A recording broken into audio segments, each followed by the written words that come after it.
pessoal, olha eu aqui de novo, trazendo para vocês mais uma lição do Juvenis, a lição dessa semana, né, de sábado, 23 de março.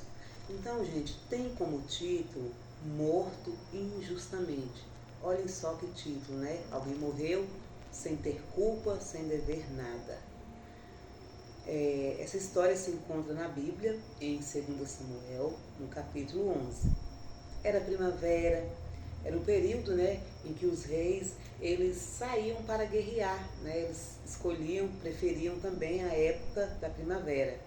Israel ele estava em guerra contra os amonitas, enquanto o comandante do exército, que era Joabe, e todas as forças sitiavam uma cidade, o rei Davi, ele voltou a Jerusalém. Certa tarde, Davi, ele estava ali, andando pelo terraço do seu palácio, e dali ele avistou uma bela mulher tomando banho.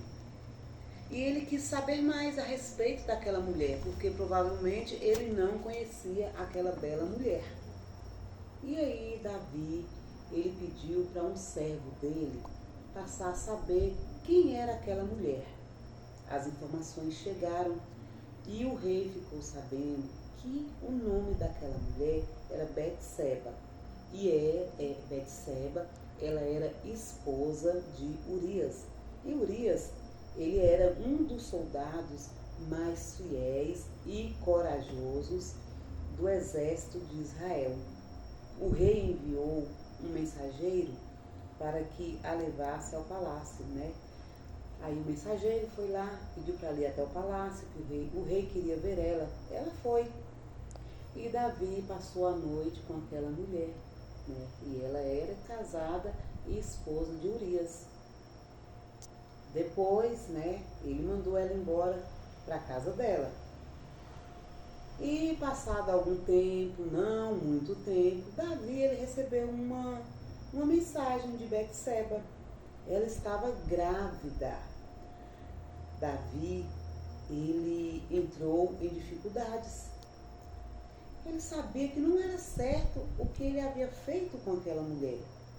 Só que ele tinha medo de enfrentar as consequências, porque Deus perdoa o pecado, mas todo pecado tem as suas consequências. Se ele admitisse aquele erro, né? Ele falou, se eu admitir esse erro, eu vou ter as consequências. E naquele tempo, a lei dizia que a punição para uma pessoa que cometesse adultério era a morte. Cometeu adultério, morreria. E se Urias descobrisse? Ele falou, Urias pode tirar a minha vida, mesmo sendo rei. Ou ainda pior, ele poderia levar o país inteiro a uma revolta.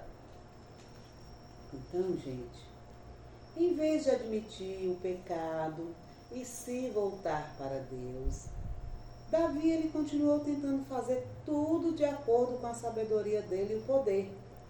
Aí, ele teve uma ideia.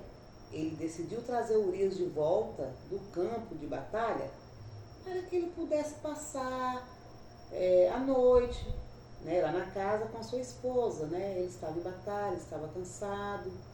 Talvez ninguém ficasse sabendo que aquele filho que ela esperava era de Davi. Então ele armou isso tudo. Eu vou pedir Urias para vir ficar à noite com a esposa dele, porque ele está cansado. Aí ela vai falar que está grávida e ele vai pensar, é o meu filho. Olha só, gente. Então, aquele plano enganoso do rei Davi foi colocado em prática sim. E aí, ele mandou uma mensagem a Joabe. A mensagem dizia assim, olha Joabe, mande Urias, o heteu, para mim. Quando Urias chegou à corte, Davi fingiu que estava querendo receber notícias a respeito da guerra, né? Urias, como é que foi a guerra, como é que está sendo, né? Ele fez isso, só para dizer. Urias deu o seu relatório. Então Davi o encorajou para que fosse para casa, tomar um banho e descansar um pouco.